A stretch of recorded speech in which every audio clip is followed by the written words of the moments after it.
虽然我们年轻一辈对于这个所谓的农历7月，大概比较没有什么那种恐惧的概念了哈，但是其实台湾这个社会哈，对于7月那个鬼神的这个畏惧还是非常的强。希望借由这个平安7月，带给我们一个平安跟喜乐哈。那我们给隔壁祝福一下，说主赐你平安7月，好不好？来，给隔壁祝福一下。好，这个平安7月是从神来的掌管掌权哈。好，我们也谢谢圣歌队那2堂的服侍了哈。等一下他们会先离开，我们现在做祷告，然后圣歌队会先离席，我们来祷告。慈悲的天父，我们感谢你，感谢我们迎接农历的7月。虽然台湾的民俗对这个7月有很多无法去这个理解或是去解释的恐惧，我们也知道这个就是由黑暗的世界所掌管。也因为如此，我们更看重神不是这个看得见的世界，而是这个黑暗掌权的，我们要求神亲自来掌管。属灵的世界，第4度空间，就是神奇妙掌管的世界。也让我们借由今天我们要分享的主题，能够更明确、更明白，神在我们当中所做美好的圣工。我们明白言语的力量是从神而来。我们这样感恩祷告，奉靠主耶稣基督的圣名祈求，阿们。弟兄姐妹，我们大概有常常参加聚会的都了解，牧师过去这半年多来一直用4个主题来分享，就从神而来的而且生命的能力。那我们陆续每一个主题都讲了2、3至3、4次哈。今天我们要一起讲来带来恩典的系列，是言语力量翻转人生。那等一下我们的经文会再复习哈。我们要看到说这一个言语力量翻转人生到底是从哪一个根据？我们人的一生一天大概开口讲的话太多了。有人做一个统计了哈，听说男生讲的话大概是女生的这个少了很多倍。听说女生讲的话一天讲的话比较多了哈，男生是省外一哥就讲的很少。但是不论讲的多或讲的少，请记得语言会带来力量。那这个不只是一种分析，而是因为从信仰、从圣经、从属灵的世界所看到的。我们要分享这个主题：上帝用话语来创造这个世界，是我们每一个人都理解的。从创世纪，那这个源头的根据跟基础是什么呢？我们知道，我们在人的活在这个3度空间就立体的世界，看得见的物质、物品、动物、生物、植物、水所有的空间都是属于3度空间。但是我们基督徒特别敏锐的是有一个第4度空间，这是一个属灵的世界。这个属灵的世界呢，它不受物质、空间跟时间的限制支配。换句话说，在一个另外的世界我们看不见，有人会跟你吐槽，会跟你指责，但是基督徒这一点要非常的确认，因为第4度空间是神所掌管的，人无法去支配。但是神如果他同意，我们就会在当中看见神的力量。属灵世界的4样要素，就是这几个月当中牧师所陆续分享的，有思想、有信心、有梦想跟言语。那这4个东西看起来都是抽象的，对不对？但是它能够支配由时间、空间、物质所构成的3度空间。或者说，这4个要素，它会影响你这个平常每一天接触的世界。什么样的概念会影响到我们自己执行呢？这个也是上帝的旨意实行在地上成就的原理。上帝说要有光就有光，上帝说我要造人在这个世界上，这个都是神他用他的话语，话语不是空幻的话，而是他带有权柄、带有力量、有办法成就的。那从这个主题出发，我们知道言语在我们的生命当中，我们要很谨慎的、很清楚的去明白它的教导，那我们就会在言语的上面得到一个更多神的赏赐跟祝福。因为我们知道思想、信心、梦想跟言语，它彼此之间分不开啦，都是关联的哈，会互相影响，很难分说谁进谁后，但是它是互相关联，所以也必须影响。所以我们的思想、信心、梦想在神的里面，如果他发出语言，因为思想、信心跟梦想都在脑中，对不对？只有语言是从嘴巴出来的，所以你想什么会讲出来，你信心是什么，你会讲出信心的话语，你有什么梦想，你会讲出你的未来的盼望。就像约瑟他做了那么多的梦，那你因为有这3种要素会形成你的语言的结构，你是充满积极肯定呢，或是创意无限的语言呢，还是一种消极或是排斥或是萎缩的话，都是根据这个部分。所以我们才说这样的部分让我们非常谨慎去面对它。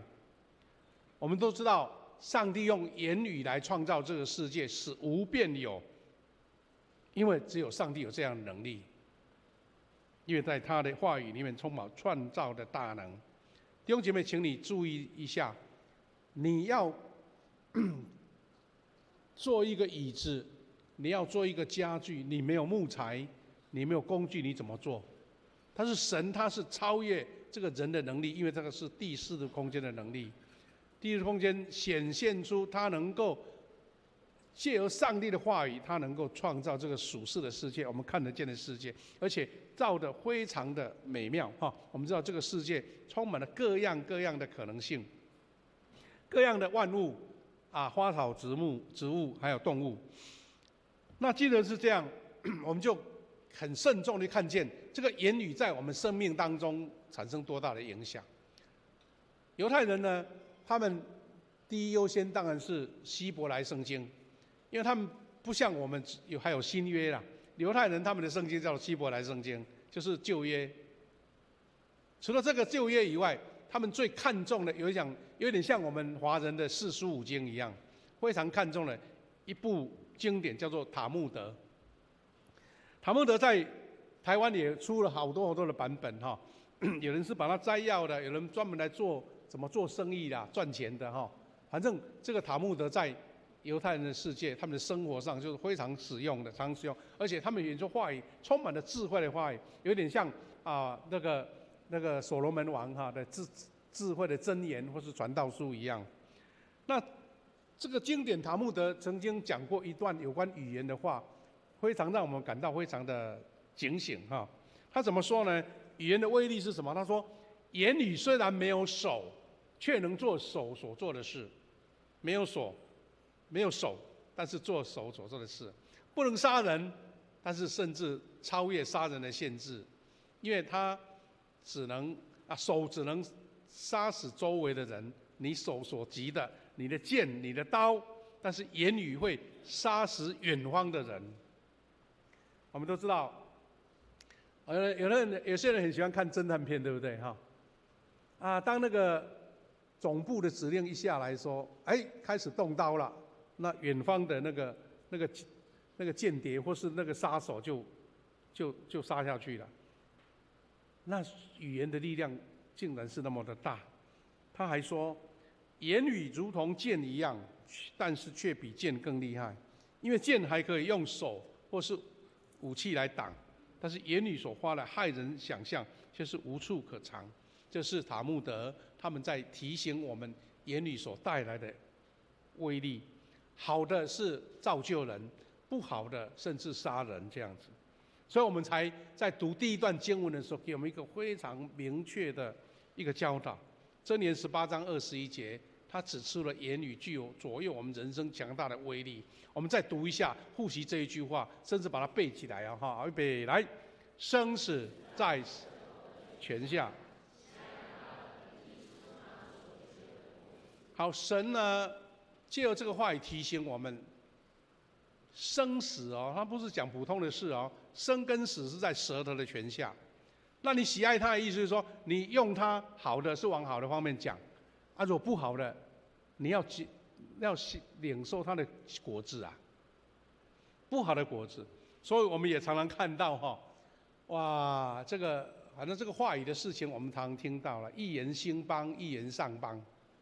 我们也听到说，有某些政治人物，因为他这个随便开口一句话就下台了。那语言还包括你这个人的身份所带来影响力是何等多大。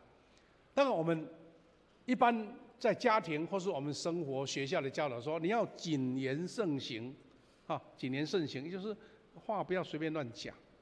但是我们怎么样找到那个语言的正面的、积极的、造就的、创造的力量？这是我们今天这个主题所要学习的。而且呢，科学家也在这个方面做了很多的研究了哈。我看到一个报道，他说言语的强大威力不止在圣经中提到，甚至在科学的领域中也提出有关言语创造力的这个理论，在我们的大脑有关。我们台湾呢，在这方面最有经验的，我当然我不是全部都知道，但我知道有一位洪南教授他专门研究这个部分，脑跟语言之间的关系啦。那这个是一个科普，不是牧师是专家。我说看到这个报道很有趣哦。他说我们的大脑呢，看脑干可以分成较古老的部分，就是说旧的部分，还有一个新的部分。那这个不是对跟错，好跟不好，它是在分两个区域啦哈。他说脑干跟旧脑这个区域会与生俱来了，你出生就有了。就是说，控制你的呼吸、心跳、消化这些无意识的动作。我们人不会说我要呼吸才呼吸嘛，你也不会说我现在赶快肠里面东西赶快消化，晚上可以吃大餐。当然有一些外表的动作可能会帮助你呼吸更顺畅啦胃肠消化更好，但是通常这些都是由旧脑自己控制，你不用花费心血，因为如果你每一个事情都要你控制的话，那你会累得不得了。你光忙这个就忙不完了所以说这些要靠意识来下命令，如果都要靠意识来下命令，你就会忙得不得了，会非常辛苦了。所以科学家做这样的分析说，大脑有古老跟新进的部分它是一个区隔。他说脑科里面常常有所谓的旧脑。有的人把它称作是脑干边缘系统就是我们旧有的基础，我们生命的本能。但是另外一个是新脑，这是我们今天讲的重点。新脑的意思是说，我们的大脑的皮质前额叶这些皮质，它会吸收新的东西，它会做改变，它会做判断，它会做思考，它会做归纳，它会做理解，它会做决定。那问题在这边，旧脑我们都知道它自我控制，但是新脑呢，在负责思考、判断、语言推理、创意。那些功能呢，这两个当中有什么关联呢？他说，新脑控制高层次的思想、决定、判断跟有意义的行为。这两个虽然执行不同的牵连，但是有一个特色，就是以自律神经为主的旧脑，它虽然自己独立操控，但是它会接受新脑的指挥。新脑要它这样做，它会慢慢朝向新脑所要的方向而传达。所以新脑会分析客观的事实跟事件，再把信息传给旧脑，所以旧脑就会跟着这些信息来反应。换句话说，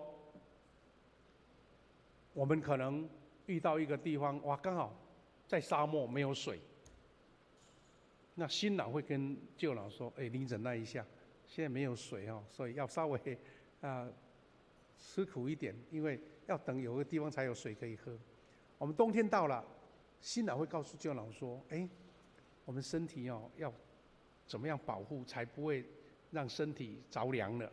反正就是心脑会做一些指挥的动作。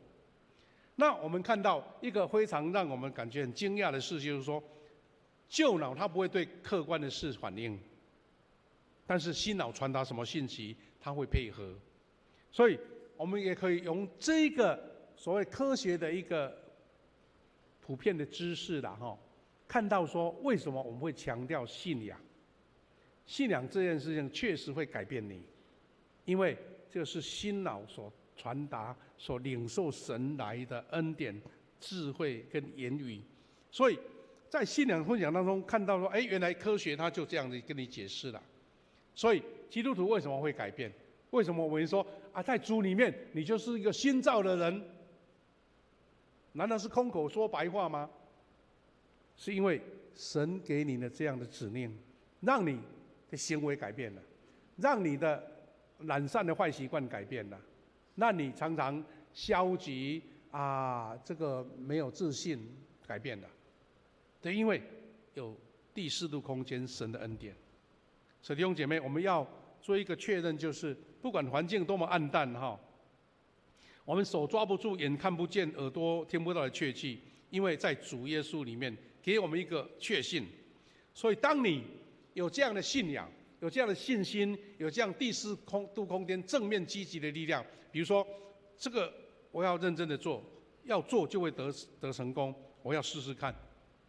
这个可能任何人都有这样的反应但是因为在主里面，耶稣给你这样的信心跟力量，你就好像新脑会传达给旧脑说：我是一个新造的人，我已经受洗了，我一个新生命了，我要改变我自己。那这样的力量是因为从神而来的力量所以旧脑就不会因为外在比较困难的环境不是很有机会的环境，但是他会接受这个积极的信号，你会动起来了，你会勇敢起来了，你会有信心起来了，你会看到困难好像没有很明确的明天，但是你勇敢去做。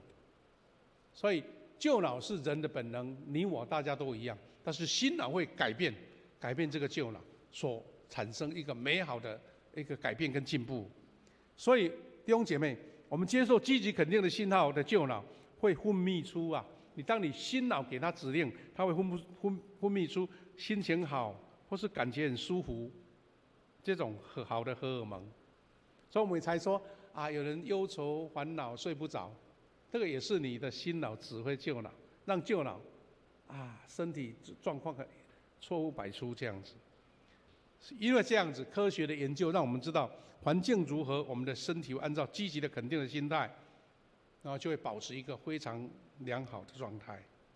也因为这样，我们看到说，将头脑里面思想说出来的言语，我们刚刚不是讲前面3样都是在脑中的思维吗？但是从言语出来，会更明确说出你的思想，比你单纯产生一个旧脑明确信号更强。也为什么我们在鼓励弟兄姐妹，你要读圣经的时候，你练过的在脑中思维，但是你用听的，你用讲的，你用读的，你用写的，会更加明确，就是这个原因。因为语言会带来影响，所以藉由言语直接命令旧脑来影响我们的新陈代谢，这个就变成非常强大的威力。所以言语不只是影响我们的身体，甚至带有足以改变周围的人、环境跟命运的庞大影响力。这个除了从圣经里面得到的一个强大的信号，也从科学的印证里面。那这样我们怎么样让它执行出来，对我们有帮助呢？我们知道言语是命运的方向盘。什么叫命运的方向盘？因为言语好像是决定我们人生幸福或悲哀的方向盘，有时候甚至扮演决定命运的角色。为什么会这样呢？因为人类随口所说出的每一句话都带有能力，而且它的威力超乎想象。所以换句话说，言语好像决定人生的幸福或悲哀，如同车子我们的开车方向盘如何运转，到达目的地也会跟着不同。人的一生也会因着口里所出的言语不同，有时候言语甚至扮演决定命运的角色。我们都知道开车，你如果酒驾那不得了，随便乱开去撞到车祸，那就不得了；那撞到人就更不得了。但是你如果用一个很愉悦的心情开车，会变成一个非常享受的。那方向盘怎么弄，就是你这个时候怎么做决定。特别我们最能够产生之语言会影响人呢，特别是在年幼的时候。你年轻的时候，幼年在成长的时候，听人说什么话，跟什么人相处，会决定你的一生。这很多实例或是印证出来的。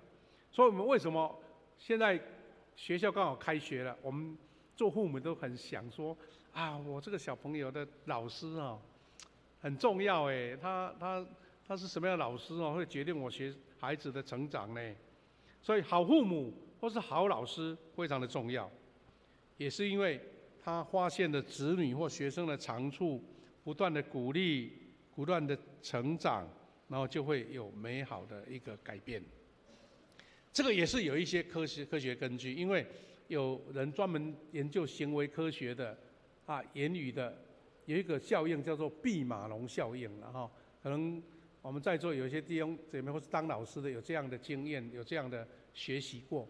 这个毕马龙效应讲起来是很简单，它就是说有一位哈佛大学的心理学家叫做罗森塔尔所发现的，也就是说他经过研究所得到的一个答案了哈。这个心理学家叫罗森塔尔，他怎么做呢？也不是很困难，他就在学期初交给一个导师一些名单，学生名单，然后特别交代这个老师说：“这位老师，我们特别挑选的这些学生，他们经过检定的结果，有无穷的潜力，只要好好的教育他们，他以后就会有很好的发展。你试试看哦。”就是请这位老师来配合他。这些老师也不知道这个教授是怎么样名单给他，他只是说：“他就接受这个讯息说，这些孩子非常有潜力哦，以后会有很好的发展。”真的，1年后，这些孩子的成绩有显著的进步，不只在成绩上，甚至在人际关系上、品格上，学习态度上面都产生惊人的改变。然后呢，当大家在一起讨论这个研究的结果，会为这个结果非常满意的时候，这位教授才正式公告答案。他说：“名单的这些学生其实没有特别什么卓越的能力，我只是随机筛选的啦。很普通的学生，也不是特别好，也不是特别差，但是他们的成绩跟态度上的优异表现，全是因为老师持续鼓励、肯定，觉得这个是可造之材，我就用很积极的方法帮助他所带来的结果。”弟兄姐妹，这个是有科学根据跟这个统计数据的。所以弟兄姐妹，我们每一句话都带来改变他人一生的力量。所以基督徒要学会一种很正面、积极、肯定的，就是用努力、称赞、鼓励的言语来代替批评跟指责，引导人走向正确的方向。当然，有时候我们因为情绪，因为心情不好，所以会讲一些比较负面的话，特别是对你身边最亲近的人，常常会犯到这种错啦。但是请记得，我们的生命当中积极肯定、鼓励，就是会让人得到改变。因为我们知道生活的条件跟环境是中立的，比如说现在这个空间，我觉得很舒服、很凉爽，但你心里很浮躁，你会觉得今天怎么那么热，空气怎么那么闷，都是你自己的感受嘛。所以生活条件环境，你的接受不同的态度，会产生机会或是危机。如果你用一种积极肯定的言语，你就会得到顺利跟成功。这个可以从我们最熟悉的故事，刚刚读了第2段经文，窥探迦南的12位探子他们的表现来看出来。这12位探子探查同样的地点，一同度过40昼夜，没想到回来所有的答案是相反的。那到底是谁对谁错？不知道。但是我们可以看见，那个言语所带来的威力是那么的大。这个故事我们读了经文，还有我们在读民数记的时候，可以看见这些故事，是因为摩西带领了以色列百姓到达加低斯巴尼亚，然后就想说，哇，那个天有迦南人住在那边呐，所以就派12个支派，每一个人派出一个精英哦，是万中选一的人啊，不是随随便便的。然后他们就12个人进入迦南地，有40个昼夜来窥探那地。好了，那12位探子，他们共同生活，一起经历患难探险，他们40昼夜一起吃、一起喝、一起睡，一起窥探迦南地，回来了。当然，这些百姓非常非常期待他们讲出他们的观察。这个是地图在看出他们探子去到那边探险的一个路线哈。那12个探子在摩西前面要讲出他们的观察结果。我们先来看那12个探子中的10个，他怎么说？他说：“但那些和他同去的人说，我们不能上去攻击那边，因为他们比我们强壮。探子人中有人论到所窥探之地，向以色列人报恶信说，我们所窥探经过之地是吞吃人民之地。我们在那里所看见人民都身量高大，我们在那里看见亚纳族人，就是伟人，他们是伟人的后裔。据我们看，自己就如同蚱蜢一样；据他们看，我们也是如此。”这个是不是事实？是事实。但他们从他们口中讲出来的话，等于打击了所有以色列人的信心。事实不错，但是为什么讲这个话，让他们完全失去了信心跟盼望？但是同样，两组不同的人，另外少数的2位，就是嫩的儿子约书亚，还有耶孚尼的儿子叫做迦勒。这是我们教会小组很喜欢用的名称，迦勒小组、约书亚牧区。为什么呢？因为他们讲正面跟积极的话。他们听到那10个人讲那种消极的话，他们甚至气到把衣服撕裂。他是对人民说：“我们所侦查的那片土地是非常肥沃的土地。”这个也对啊。但是呢，他讲的话关键在这里：上主喜欢我们，如果我们按照神的旨意来行，他喜欢我们，他就会领我们到那里，把那片流奶与蜜的土地赐给我们。好了，就差别在于上帝如果喜爱我们，没错，那个地方有强大的民族，有非常强盛的武力，但是神如果喜爱我们，他就会把这个最棒的流奶与蜜的地赐给我们。所以他还特别提醒说：你们不要背叛上主，不要怕当地的居民，我们将轻易的征服他们，还想轻易的，意思是说神同在没有什么做不了的。上主与我们同在，他已经击败了那些保护他们的神明，所以你们不要害怕。不只是击败这一群勇猛武力的族群，还包括打败他们的神明。就像我们在面对平安7月的时候，哇，那些鬼怪的故事一大堆在你身边呢，电视也有啦，各周遭。但是你说有神与我们同在，他会击败所有一切空中的掌权者。也因为这样，牧师在这个主题的开始，我们要说，积极的言语它会带来创造力。言语带有破坏力跟创造力，积极的言语会开创出积极的局面，但是消极的言语同样带有能力，它是带来破坏力的。意思就是说，就像言语，就像我们常讲的刀的2面，刀的2刃你会做你帮助的用途，但是也会做破坏的用途。这个故事呢，有一个故事在印证这件事情呢他说，在欧洲的南欧的地方有一个乡下，他们那边是天主教的国家了。一个天主堂的主日，他们在望弥撒。望弥撒就是我们所说的领圣餐呐。那望弥撒，他们天主教正常的聚会望弥撒的次数是很高的，每一个礼拜都有。所以呢，通常都很固定，在他们的讲台边有一个小小的圣餐的一个放置的位置。神父在主持的时候，还要有一个小男生来帮忙他，叫司祭，来帮忙他拿饼啦、拿葡萄酒啦、拿杯子啦哈。那就有一位少年人呢，可能很粗心，或是做事情不很经意啦，就不小心把圣餐用的葡萄杯、酒杯掉到地上去。看来是一个有一点不好的结果，但是没想到这个神父脾气很大，看到这个小孩子哎呀，这个不认真，那疏忽了，就甩他一巴掌。我不知道神父会甩巴掌这个年轻人，这个少年人就不知所措，觉得非常的羞辱这位神父还骂他说：“你以后不要再站在祭坛上了，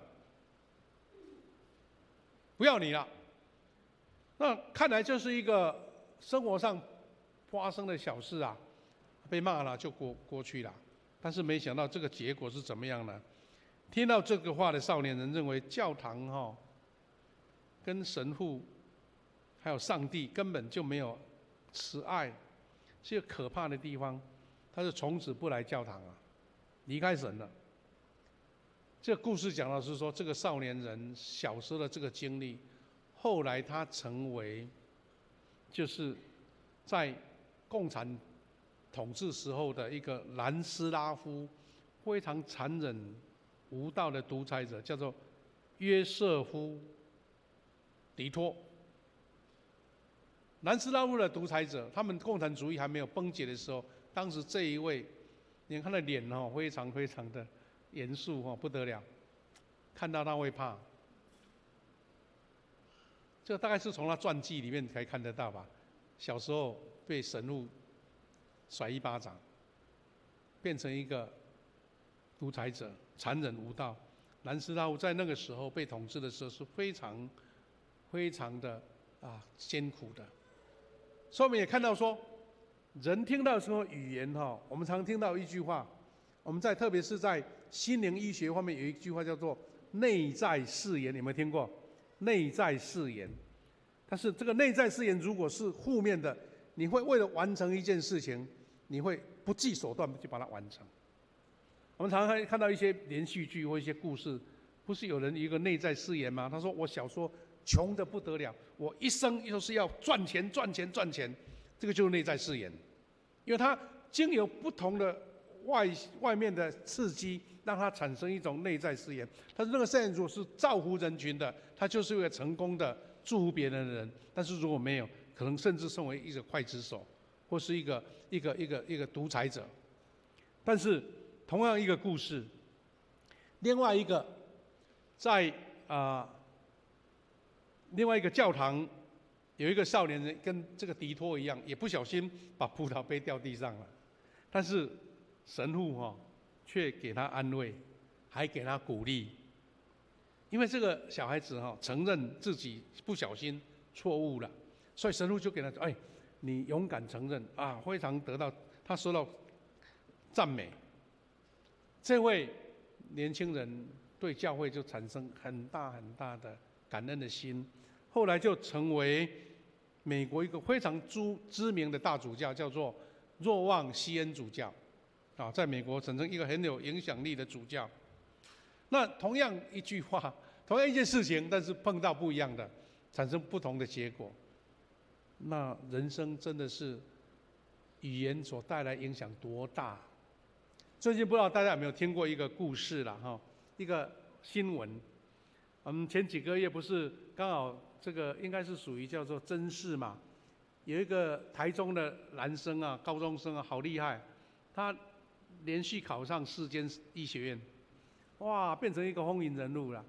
那他可能因为太高兴还是怎么样，还很热情把他说我怎么申请我的资历比如说我们现在很注重学生在一般生活的表现嘛，你什么资历，他就告诉人家说我怎么申请的，所以就把他的资料都po到网络上。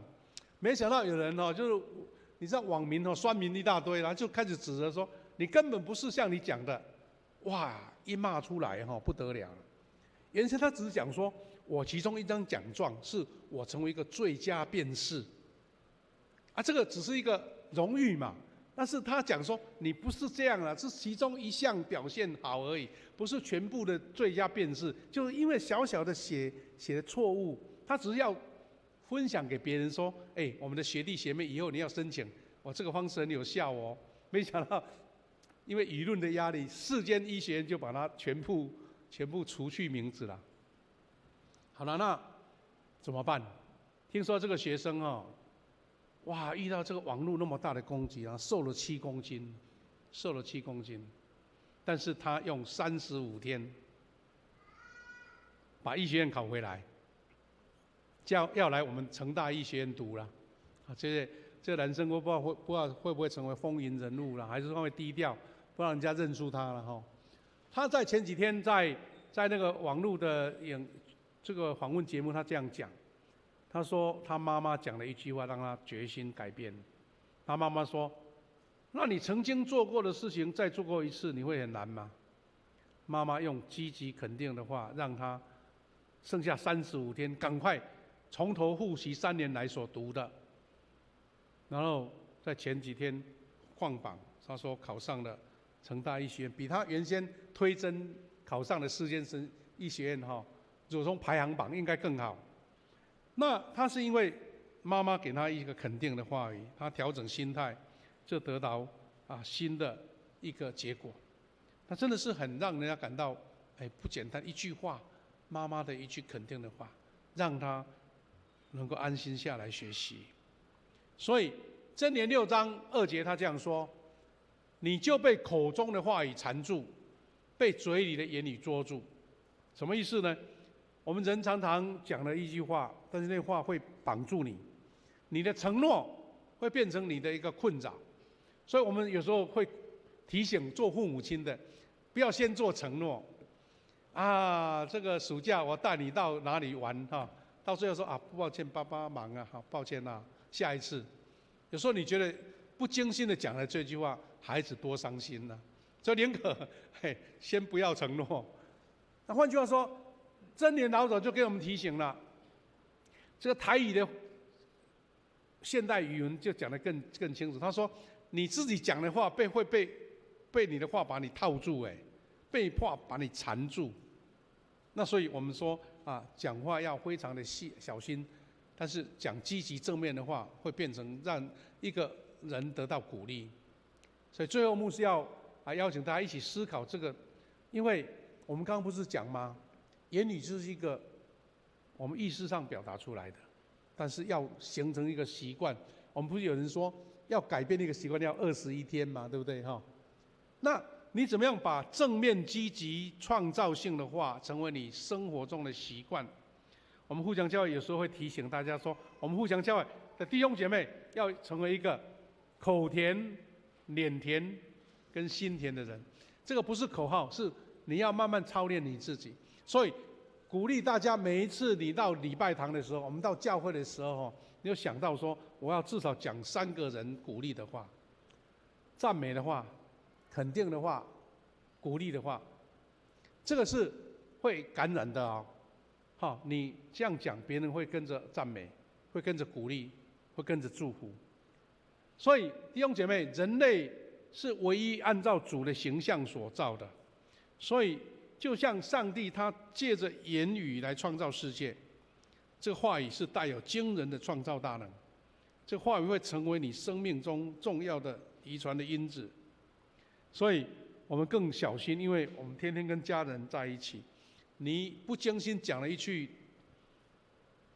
责骂的话、责备的话，或是看清的话，孩子的心灵可能被影响到，你都不知道。期待我们的言语带有极大的威力。我们身为上帝的儿女，要与身份相称，能够用正确积极的言语在生活中活出伴随神迹来发生。这是我们一起学习，我们后续会在不同的层面再一次思考言语在我们生命当中产生的影响。期待我们互相的弟兄姐妹，大家都是口里讲出积极鼓励、正面改变生命的话语。我们要先做祷告，然后唱一首诗歌。我们下面有2个差派礼，第一个差派礼就是我们中保代祷，有81位。